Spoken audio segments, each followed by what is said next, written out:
धन्य अस्मि भारतत्वेन, यानी कि मुझे गर्व है कि मैं भारतीय हूँ। और सिर्फ मुझे ही नहीं, न्यूज़ इंडिया को ही नहीं, बल्कि संपूर्ण विश्व में जहाँ जहाँ भी भारतीय हैं और संपूर्ण भारतवासियों को गर्व है कि वो भारतीय हैं, क्योंकि G20 में जिस तरीके की मेज़बानी भारत करने जा रहा है, गर्व का विषय भी है। नमस्कार, आप देख रहे हैं न्यूज़ इंडिया, मैं हूँ आपके साथ पूजा मोहन पांडे। बिल्कुल, देखिए सबसे अहम चीज़ है सशक्त भारत, उभरते भारत, आधुनिकता को खुद में समेटे भारत की ये तस्वीरें। इस वक्त इन तस्वीरों को देखकर हर भारतीय गौरवान्वित हो रहा है। वसुदैव कुटुंबकम की तर्ज पर G20 का आयोजन जो है वो भारत में किया जा रहा है। और वसुदैव कुटुंबकम भारत सिर्फ कहता नहीं है, बल्कि इस बात को चरितार्थ हर बार किया गया है। इस बार आपको दिखाते हैं कि आखिर राजधानी दिल्ली में क्या तैयारियां की गई हैं भारत के अब तक के सबसे बड़े आयोजन यानी G20 को लेकर। इंडोनेशिया की झलक आपने देखी थी, बाली में भव्यता आपने देखी थी, लेकिन हिंदुस्तान की भव्यता बहुत अलग होगी। हिंदुस्तान संस्कार, संस्कृति और समृद्धि तीनों एक साथ परोसेगा और विश्व पटल पर विश्व कभी नहीं भूल पाएगा। तो चलिए इस यात्रा का आगाज करते हैं।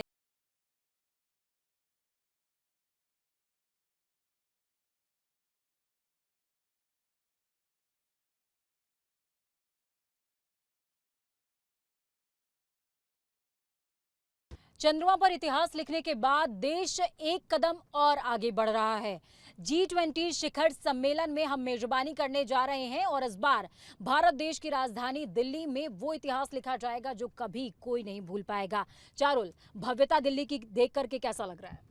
देखिए सबसे अहम चीज़ है कि भारत हमेशा से इतिहास रचता रहा है और अगर भव्यता की बात करें तो यकीन मानिए इस दिल्ली को अगर आप आज देखेंगे तो आपको महसूस होगा कि आपने अब से पहले ऐसी दिल्ली कभी नहीं देखी थी, क्योंकि भव्यता समेटे हुए दिल्ली इंतज़ार कर रही है अपने विदेशी मेहमानों का, जिनके पहुंचने का सिलसिला शुरू हो चुका है। G20 का भव्य सम्मेलन जो है वो आयोजित किया जा रहा है और आप देखिए सड़क के किनारे आप देख सकते हैं कि किस तरह से वसुदैव कुटुंबकम जो है, जो हमारी थीम भी है, इसके पोस्टर्स से ये पूरी दिल्ली जो है वो पटी हुई है और जगह जगह आपको देखने को मिलेगा कि किस तरह से, क्योंकि भारत दिल खोलकर स्वागत कर रहा है अपने मेहमानों का जो कि आ रहे हैं G20 शिखर सम्मेलन में भाग लेने के लिए। और देखिए पूजा, सबसे अच्छी चीज है कि सिर्फ राष्ट्र अध्यक्ष ही नहीं, उनके साथ एक प्रतिनिधि मंडल है जो आ रहा है और जिसके जरिए हम दिखाएंगे कि किस तरह से तैयारियां जो है वो की गई हैं। और अब हम देखिए जाने वाले हैं प्रगति मैदान, क्योंकि आपको याद है कि किस तरह से भारत मंडपम जो है वो तैयार किया गया, यानी आयोजन स्थल जो है जिसे कल्चरल कॉरिडोर के नाम से भी कहा जा रहा है। और ये वो स्थान होगा जहां पर हम देखेंगे कि जो भी देश आ रहे हैं उनकी सांस्कृतिक धरोहर से जुड़ी हुई, उनकी विरासतों से जुड़ी हुई तस्वीरें जो हैं वो उकेरी गई हैं, ताकि जो लोग, जो विदेशी मेहमान आ रहे हैं, उन्हें भारत में आकर भी ये महसूस हो कि वो अपने ही देश में है। बिल्कुल। तो चारुल, इस समय हम भारत मंडपम की तस्वीरें भी तमाम दर्शकों को दिखा भी रहे हैं।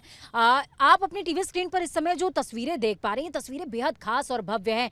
झंडे आपको नजर आएंगे, जो देश हैं 43 से ज़्यादा झंडे यहाँ पर आपको नजर आएंगे। 29 देशों को आमंत्रित किया गया है, 43 से ज़्यादा संगठन है और साथ में सबसे बड़ी और अहम बात, भव्यता देखिए, 123 एकड़ की जो है ज़मीन पर ये फैला हुआ है भारत मंडपम, जो अपने आप में भारत का गौरव, भारत की प्रतिष्ठा, भारत की संस्कृति को समेटे हुए है। और ये संपूर्ण विश्व में मैसेज देने का काम करेगा कि भारत का ये जो आयोजन है न सिर्फ प्रगति मैदान में हो रहा है, बल्कि भारत प्रगति के पथ पर अग्रसर हो गया है। ये तस्वीरें बेहद खास, दिलचस्प, अपने आप में पूरा रोमांच समेटे हुए वसुधैव कुटुंबकम। और साथ में देखिए G20 का संदेश भी भारत दे रहा है।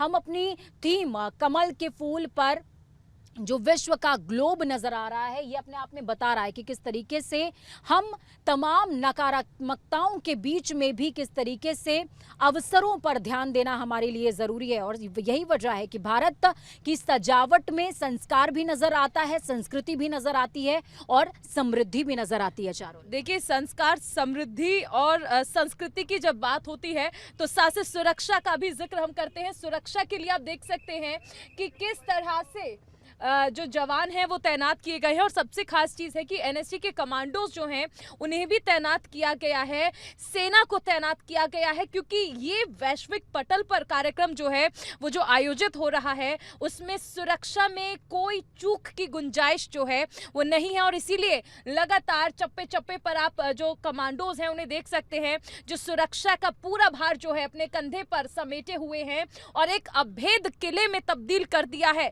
देश की राजधानी दिल्ली को। आता था आज ये सशक्त देश है, आधुनिक देश है, मजबूत देश है और आर्थिक नीतियां जो है भारत की उन पर चर्चा की जाती है। आज महाशक्तियों में शुमार हो गया है भारत। महाशक्ति का जब जिक्र हो रहा है चारुल, तो मुझे ध्यान आ रहा है हम चंद्रयान का जिक्र करें यहाँ पर, वो बहुत ज़्यादा ज़रूरी हो जाता है, क्योंकि दुनिया के अंदर जिसने हिम्मत नहीं दिखाई किसी ने भी कभी कि हम चंद्रमा के साउथ पोल पर जा सकें, भारत ने वो हिम्मत दिखाई है। सबसे बड़ी बात ये देखिए, हम इस कॉरिडोर का जिक्र कर रहे हैं, लगातार यहाँ पर संस्कृति की भी झलक नज़र आ रही है, यहाँ पर हमारा जो कल्चर है वो भी नज़र आ रहा है, पर्यावरण नज़र आ रहा है, यानी कि हमने वैश्विक मुद्दों को समेटने का काम किया। बिल्कुल समेटने का काम किया है। और देखिए यही बात है कि अब भारत जो है वो पहले वाला भारत नहीं है, सशक्त भारत है, मजबूत भारत है। और इस बात को आप यकीन मानिए कि पूरा देश ही नहीं बल्कि पूरी दुनिया मानती है और इसकी बहुत सारी वजह है। आपको याद होगा रूस यूक्रेन का युद्ध हुआ था तो ये कहा गया था कि प्रधानमंत्री नरेंद्र मोदी अगर बात करें तो मध्यस्थता हो सकती है। यानी जब वैश्विक मुद्दों का जिक्र होता है, वैश्विक मुद्दों की बात आती है तो आज दुनिया भारत की तरफ देख रही है। लेकिन सिर्फ देख ही नहीं रहे, एक अमिट छाप जो है वो इस बार छप जाएगी लोगों के जहन में जब G20 का जो भव्य आयोजन किया जा रहा है। जब ये कार्यक्रम समाप्त होगा तो आप देखिएगा कि भारत की जो छवि है वो किस तरह से और उभरेगी। और इसीलिए अभी तो हम 5th लार्जेस्ट इकॉनमी में है, लेकिन तब जैसे प्रधानमंत्री कहते हैं कि जो 3 इकॉनमी है उनमें भारत जो है वो शुमार हो जाएगा। बिल्कुल, और प्रधानमंत्री बहुत ही ज़्यादा कर्तव्य निष्ठता के साथ, या यूं कहें कि बार बार उस बात को दोहराते हैं, वो उनके संकल्प में नज़र आता है और वो संकल्प दिल्ली की दीवारों पर नज़र आता है। चारुल, सबसे बड़ी बात ये कि हम वैश्विक मुद्दों का जिक्र कर रहे हैं। देखिए यहाँ पर इस गैलरी में, या यूं कहें कि इस टनल के अंदर जो दीवारों पर उकेरा गया है वो पर्यावरण से प्रेरित नज़र आता है और पर्यावरण और मनुष्य के बीच का सौहार्द नज़र आता है। सबसे बड़ी बात ये कि कल्चर नज़र आता है। फिर चाहे हम बाली की बात कर लें या अन्य देशों की बात करें, हम इंडोनेशिया की बात करें, हम अमेरिका की बात करें।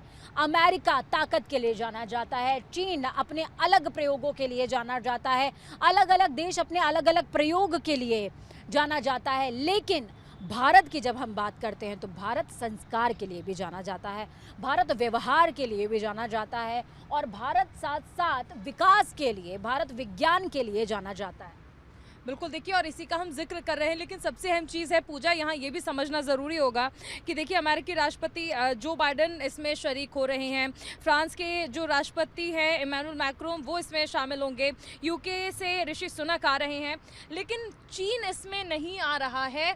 लेकिन इसी के साथ साथ देखिए, हालांकि अगर हम बात कर लें रूस के राष्ट्रपति पुतिन की तो वो इसमें शरीक यहाँ पर भारत में तो नहीं हो रहे हैं, लेकिन वो इसमें शरीक ज़रूर होंगे। प्रतिनिधि जो हैं वो यहाँ पर आ ही रहे हैं, लेकिन ये भी कहा जा रहा है कि वो वहाँ से शरीक ज़रूर होंगे, क्योंकि आप समझ सकते हैं कि रूस यूक्रेन का युद्ध चल रहा है। लेकिन बहुत सारे मुद्दे ऐसे हैं, क्योंकि सदस्य देश तो आ ही रहे हैं, लेकिन इसके अलावा जिस तरह आपने भी जिक्र किया 9 अन्य देश शामिल हो रहे हैं, संस्थाएँ जो हैं वो शामिल हो रहे हैं। कुल मिलाकर 43 का ये आंकड़ा बनता है, जिसमें IMF की अगर हम बात कर लें, वर्ल्ड बैंक की बात कर लें, इन पर भी चर्चा होना इसलिए ज़रूरी है क्योंकि आर्थिक नीतियों की बात हो रही है। आर्थिक तौर पर किस तरह से मजबूती दी जाए, कई सारे देशों को हमने जिक्र भी किया, उन्हें किस तरह से मजबूत किया जाए, इसमें चर्चा होनी सकती है। चारुल कि ये दिखाएं, देखिए टनल से जब हम बाहर निकल रहे हैं तो 43 फ्लैग्स का जो मैंने जिक्र किया, और तमाम दर्शकों को बता दें कि अगर आप थोड़ा सा भी कंफ्यूज हो रहे हैं कि ये फ्लैग्स किस चीज़ के हैं, तो ये 29 वो देश जिनको आमंत्रित किया गया है, उसके अलावा यूरोपीय संघ के वो संगठन जो कि G20 में शरीक होते हैं, जो कि स्वास्थ्य को डिनोट करते हैं या यूं कहें कि उसका नेतृत्व करते हैं, उसके अलावा अर्थव्यवस्था को नेतृत्व करते हैं, उसको लेकर के बातचीत इसमें होने वाली है। उसके फ्लैग्स आप देख पाएंगे, उससे जुड़ी हुई सजावट आप देख पाएंगे। पर्यावरण का संदेश देने के लिए आप जो सजावट देखेंगे उसमें लगातार इस सजावट में आपको ग्रीनरी नजर आएगी। देखिए, हमने पर्यावरण का खास ख्याल रखने के लिए बहुत सारे मुद्दों का भी ख्याल रखा है। वैश्विक मुद्दों का हम जिक्र कर रहे हैं, व्यापार, जलवायु परिवर्तन, सतत विकास, स्वास्थ्य, कृषि, ऊर्जा, पर्यावरण, जलवायु परिवर्तन और भ्रष्टाचार विरोध इन मुद्दों में शामिल किया गया है। विजय चौक वाले जो रूट है उस पे हम चल रहे हैं इस समय। और देखिए, चंद्रयान 3 के पोस्टर्स लगाए गए हैं, नई संसद भवन के पोस्टर लगाए गए हैं। यानी कि हम जो मेहमान यहाँ पर पहुँचेंगे उन मेहमानों को ये बताने की कोशिश करेंगे कि भारत जो आपको किताबों में दिखाया जाता है, भारत अब वो नहीं रहा। भारत आपकी सोच से बहुत आगे, बहुत सशक्त और रेस में अव्वल है। चंद्रमा पर पहुंचने वाला भारत है, वो भारत है जिसके भारत के युवा नीरज चोपड़ा जैसे हैं जो कि गोल्ड लेकर के आते हैं। हम वो भारत हैं जहां की महिलाएं अब सियासत में प्रतिनिधित्व कर रही हैं, जहां की राष्ट्रपति वो आदिवासी समुदाय से आती हैं, जहां की राष्ट्रपति जो है संस्कार संस्कृति का खास ख्याल रखती हैं, जहां के राष्ट्रपति पहले वैज्ञानिक थे जिनको मिसाइल मैन कहा जाता है। हम उस संस्कृति से आते हैं। और मुझे एक बात कहते हुए और भी फक्र महसूस हो रहा है कि इस देश ने कल्पना चावला जैसी बेटी भी जन्मी है, इस देश में मैरी कॉम है, और जिस भारत का हम जिक्र कर रहे हैं, उभरती हुई अर्थव्यवस्था, वहाँ की वित्त मंत्री भी एक महिला है, निर्मला सीतारमण जी। ये है भारत, उभरता भारत, जिसमें बड़े बड़े पदों पर आसीन महिलाएं जो हैं वो बता रही हैं कि भारत महिलाओं को सिर्फ किचन तक सीमित नहीं करता है, खुलकर पंख देता है उड़ने के लिए। और वही आप देख सकते हैं कि किस तरह से आज भारत आर्थिक तौर पर मजबूत हो रहा है। और इसीलिए और भी ज़्यादा गौरवान्वित करती है ये बात कि इस देश की जो वित्त मंत्री हैं वो एक महिला है। लेकिन देखिए, जब वित्त की ही बात हो रही है और आर्थिक मुद्दों का इसमें जिक्र किया ही जाता है पूजा, तो ये कहा जा रहा है कि एक मुद्दा ये भी हो सकता है कि आपको याद होगा कि वर्ल्ड बैंक और IMF की जो लोन लेने की और जो तमाम फाइनेंशियल ट्रांजेक्शन्स का जिक्र किया जाता है, ये कहा जा रहा है कि उसमें भी बदलाव को लेकर चर्चा की जा सकती है। और वजह यह है कि फर्स्ट वर्ल्ड वॉर या सेकंड वर्ल्ड वॉर जो हुआ था, उसके बाद कई सारे चेंजेस ये पूरी दुनिया ने फेस किए हैं, यानी नीतियों में बदलाव करने की जरूरत है। बिल्कुल, नीतियों में बदलाव करने की ज़रूरत है और बदलाव की शुरुआत भारत कर रहा है। सबसे बड़ी बात ये, देखिए, जब हम बदलाव की शुरुआत की बात कर रहे हैं, सोचिए चारुल कि कभी G20 से बाहर किसी देश को आमंत्रित नहीं किया गया, लेकिन भारत ने पहल दिखाई। भारत ने 9 अन्य देशों को आमंत्रित किया है, भारत ने कई अन्य संगठनों को आमंत्रित किया है। हम उन लोगों को भी हिस्सा बना रहे हैं, उन देशों को भी हिस्सा बना रहे हैं जो शायद इस दायरे से बाहर रहे। हमारा सिर्फ थीम नहीं है वसुधैव कुटुंबकम, हम सिर्फ कहने के लिए नहीं कह रहे हैं वसुधैव कुटुंबकम, बल्कि हमने संपूर्ण विश्व को परिवार आज से ही मान लिया है। और G20 का भारत में आयोजन इस स्लोगन को सिद्ध करता है। रास्ते में लगे हुए ये झंडे इस स्लोगन को सिद्ध करते हैं कि किस तरीके से 29 से ज़्यादा देश, 43 से ज़्यादा संगठन G20 का हिस्सा बनने जा रहे हैं। और जब ये संगठन, ये देश G20 का हिस्सा बनेंगे तो निश्चित तौर पर भारत का प्रभाव, भारत का असर, भारत का प्रभुत्व वैश्विक स्तर पर, वैश्विक पटल पर स्थापित होगा। बिल्कुल, देखिए, आपने जिक्र भी किया और सबसे ज़्यादा अहम हो जाता है कि आज हम जो तस्वीरें देख रहे हैं वो बदलते भारत की तस्वीरें हैं, उभरते भारत की तस्वीरें हैं। और वसुधैव कुटुंबकम का हम जिक्र करते हैं तो हम ये कैसे भूल सकते हैं कि अतिथि देवो भव, वो भी हमारी, देखिए, एक ऐसी कहावत है कि जो भी हमारे मेहमान हैं वो हमारे भगवान हैं, और भगवान की सेवा करना हमारे यहाँ पे सबसे अच्छी बात मानी जाती है, सबसे साफ, सबसे पाक भाव जो है वो माना जाता है। अतिथि देवो भव हमने जिक्र किया, लेकिन आपने वसुधैव कुटुंबकम का जिक्र किया और आपने कहा कि अब से मान लिया है। प्रधानमंत्री नरेंद्र मोदी ने भी, देखिए, इसको लेकर अपनी जो राय है वो साझा की थी। उन्होंने कहा था कि भारत वसुधैव कुटुंबकम की राह पर चलता है, हमेशा से चलता है और आगे भी चलेगा, और इसीलिए पूरे विश्व को एक परिवार के तौर पर आगे लेकर जाएगा भारत। और इसीलिए शायद ये कहा गया कि यहाँ पर G20 का मतलब उन देशों तक सीमित नहीं है जो इसके सदस्य हैं, बल्कि अन्य देश भी इसमें शामिल हो रहे हैं, जिनमें देखिए जो 9 देश हैं जिन्हें आमंत्रित किया गया है, बांग्लादेश, मिस्र, Mauritius, Netherlands, Nigeria, Oman, Singapore, Spain और यूएई भी इसमें शामिल है। और इसके अलावा देखिए United Nations, International Monetary Fund, World Bank, World Health Organization, World Trade Organization जैसे संगठन भी G20 में नियमित रूप से आमंत्रित किए जाते हैं। बिल्कुल।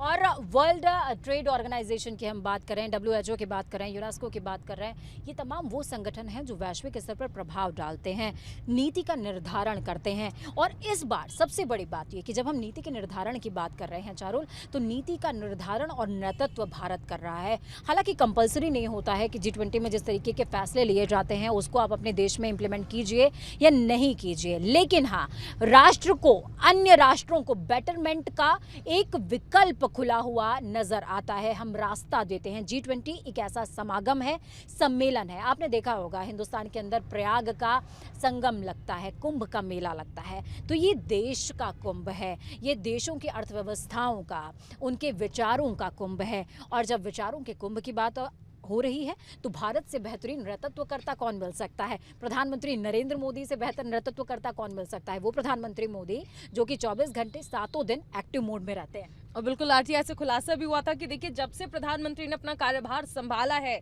2014 से लेकर आज यानी 2023 तक, एक भी दिन प्रधानमंत्री नरेंद्र मोदी ने छुट्टी नहीं ली है।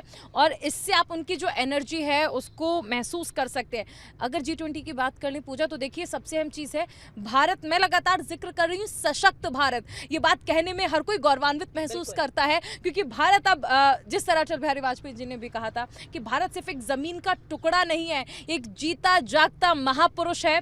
और देखिए ऐसे में ही जब उभरता हुआ भारत, सशक्त भारत, और अब हम वो रूढ़िवादी चीजों से आगे निकल आ चुके हैं। सशक्त भारत है, आधुनिक भारत है। और इस आधुनिक भारत में आपको याद होगा कि अब क्योंकि हम G20 का जिक्र कर रहे हैं तो कई सारी बैठकें इसकी देश भर में हुई थी, और पाकिस्तान और चीन ने आपत्ति व्यक्त की थी कि आखिर श्रीनगर में इसकी बैठक क्यों आयोजित की गई, जिन आपत्तियों को खारिज कर दिया था प्रधानमंत्री ने। और लगातार प्रधानमंत्री जो है ऐसी कोई भी आपत्ति होती है तो उसे खारिज कर देते हैं, ये कहते हुए कि ये भारत का अंदरूनी मामला है। चाहे कश्मीर पर पाकिस्तान अपना हक जमाने की बात कर ले, या फिर चीन अपनी जो सोच है, जो विस्तारवादी सोच है, उसे आगे बढ़ाने का काम करे, और भारत का अरुणाचल प्रदेश जो है उससे अपने में सम्मिलित करके मैप जारी कर दे। लेकिन अब भारत बदल चुका है और विरोध खुलकर करता है। बिल्कुल चारुल, हम लगातार बात कर रहे हैं वैश्विक स्तर पर भारत की प्रतिष्ठा की, वैश्विक स्तर पर भारत के नेतृत्व की। तो इस समय हम ली मेरिडियन होटल में हैं। देखिए डेलीगेट्स की बात कर रहे हैं जो कि इस देश में आएंगे और रुकने वाले हैं, दिल्ली में आएंगे और रुकेंगे भी। देखिए होटल को किस तरीके से सजाया गया है, संवारा गया है। G20 का जो फ्लैग है वो हर जगह पे नजर आ रहा है, लोगो हर जगह पे नजर आ रहा है। ली मेरिडियन के बाहर हम खड़े हैं, यहाँ पर भी डेलीगेट्स मौजूद रहने वाले हैं, यहाँ पर भी वो पहुंचेंगे और यहाँ पर भी उनके ठहरने की व्यवस्था की जाएगी। सुरक्षा के चाक चौबंद इंतजाम हैं और भारत बदल चुका है, इसकी तस्वीरें भी लगातार नजर आती हैं। वेलकम G20 डेलीगेट्स लिखा हुआ है। देखिए इस होटल में रुकने वाले हैं, जो डेलीगेट्स आने वाले हैं वो भी रुकेंगे। और इसी तरीके की तमाम तस्वीरें हम आपके साथ में साझा कर रहे हैं। बदलता हुआ भारत है, उभरता हुआ भारत है और बदली हुई दिल्ली है, दिल वालों की दिल्ली है। और जब हम दिल वालों की दिल्ली का जिक्र कर रहे हैं, अटल बिहारी वाजपेयी के देश का जिक्र कर रहे हैं, क्योंकि अटल बिहारी वाजपेयी, जैसा कि आपने जिक्र किया चारुल, कि वो कहते थे कि भारत सिर्फ ज़मीन का टुकड़ा नहीं है बल्कि महापुरुष है। और वो महापुरुष जिसने अपनी बाहें पसार दी हैं संपूर्ण विश्व के लिए, और वो महापुरुष जो संपूर्ण विश्व के सामने अपने सामर्थ्य का परिचय दे रहा है, अपने साहस का, अपने शौर्य का परिचय दे रहा है और बता रहा है कि हम मध्यस्थता भी करना जानते हैं, हम चांद पर चंद्रयान 3 भी उतारना जानते हैं, और हम जब खेल के मैदान में होते हैं तो धूल चटाना भी जानते हैं।